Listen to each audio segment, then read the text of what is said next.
Imagine a world where your children become your judges, and teachers are paraded through the streets in shame.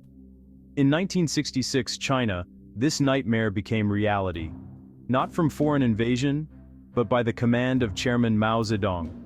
Mao called on the youth to rise up, challenge authority, and purify the revolution, unleashing a decade of chaos. Students formed militant Red Guard groups, wielding Mao's Little Red Book as justification to tear down the old world. Anyone could be accused: factory managers, authors, even your own parents. Ancient traditions were condemned, families fractured, and trust destroyed in the name of a new China. Teenagers faced impossible choices: defend loved ones or prove loyalty by denouncing them. The revolution demanded total devotion. Anything less was betrayal. Mao's Cultural Revolution was a social earthquake, plunging 1 billion people into a terrifying experiment with consequences that would echo for generations. It stands as a stark warning about the dangers of absolute power.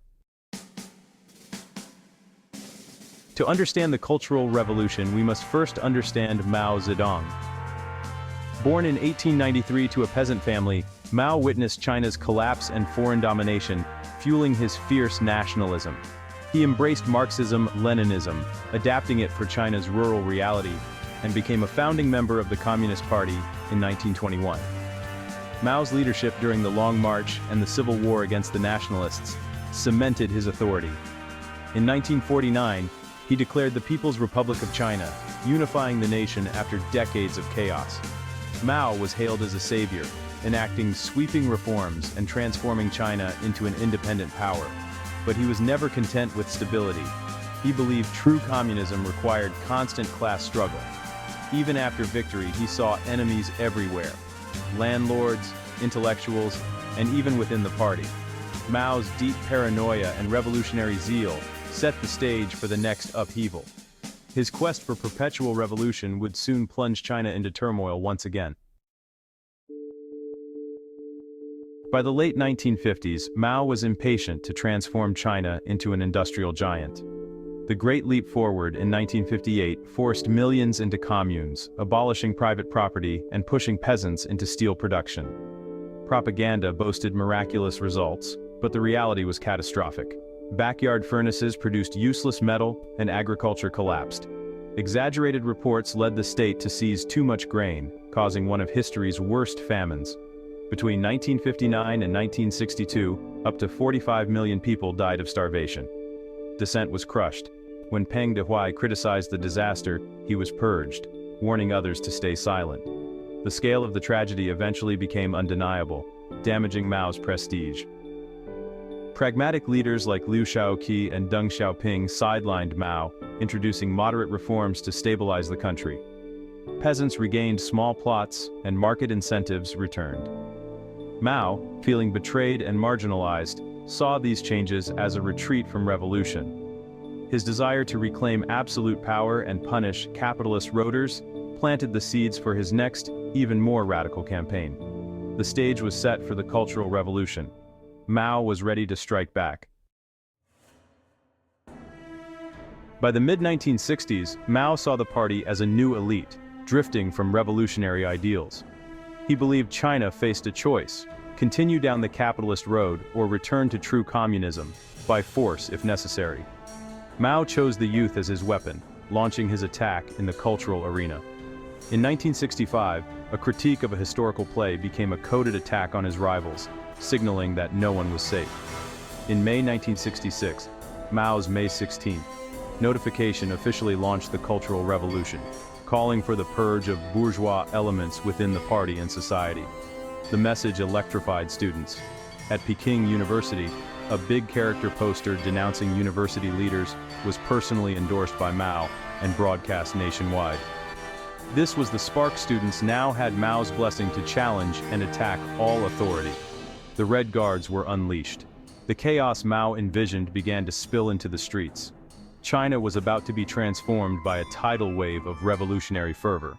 The old order was under siege. With Mao's blessing, China's youth formed the Red Guards, vowing to defend his revolutionary thought. Raised to revere Mao, millions of teenagers suddenly held the nation's fate in their hands. Armed with the Little Red Book, they swept through cities, justifying every action with Mao's words. Massive rallies in Tiananmen Square fueled their fervor, and Mao's presence made them feel invincible. The Red Guards targeted teachers, intellectuals, and officials, dragging them into brutal struggle sessions. Public humiliation and violence replaced justice, shattering the social order. Soon, Red Guard factions turned on each other, fighting for ideological purity. Cities became battlegrounds, violence escalated, and the state's institutions crumbled. Mao's teenage army, unleashed to reclaim his power, now threatened to consume the country. The revolution spiraled into chaos. A generation, drunk on ideology, waged war on itself. China teetered on the edge of anarchy. The Cultural Revolution targeted the four olds: old customs, culture, habits, and ideas. Mao's goal was to erase China's feudal and bourgeois past, launching a devastating assault on its heritage. Red Guards ransacked homes, burning antiques, books, and family heirlooms. Even hobbies and names were purged if deemed too traditional. Temples, monuments, and priceless artifacts were destroyed. Confucius's hometown was desecrated.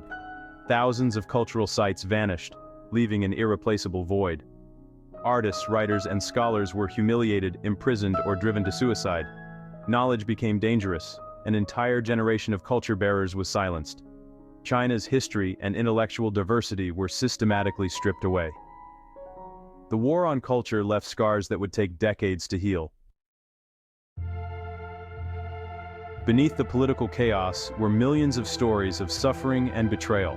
Families were torn apart, like Zhang Hongbing, who denounced his own mother, leading to her execution. Even top leaders suffered. Deng Xiaoping was purged, his son paralyzed by Red Guard violence. Yet, amid terror, acts of quiet resistance persisted.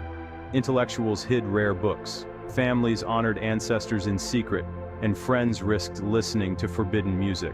Survival meant adopting a yin-yang face: public loyalty, private truth. People memorized Mao's quotes and navigated struggle sessions to avoid suspicion. It was a psychologically draining existence, but necessary to endure. These stories reveal the deep human cost of the era: betrayal, resilience, and the struggle to preserve dignity. The Cultural Revolution's true legacy lies in these personal scars. By the late 1960s, China was on the brink of civil war as Red Guard factions battled and the economy collapsed. Mao called in the army to restore order, suppressing the very youth he'd empowered. Millions of urban youth were sent to the countryside for re-education, losing their chance at higher education and professional futures. This lost generation faced shattered dreams and lasting disillusionment. The Cultural Revolution ended with Mao's death in 1976. His radical allies, the Gang of Four, were arrested.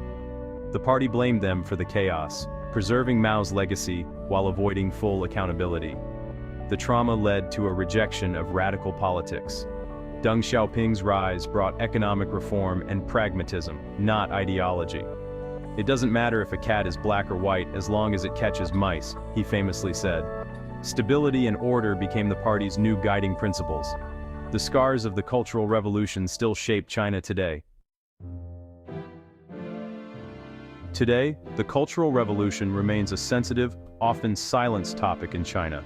Officially acknowledged as a mistake, its full truth is still obscured. The physical scars may have healed, but the psychological wounds endure. Memories of betrayal, fear, and lost trust. The era is a chilling lesson in the dangers of unchecked power and personality cults. Ordinary youth, swept up in toxic ideology, became instruments of cruelty.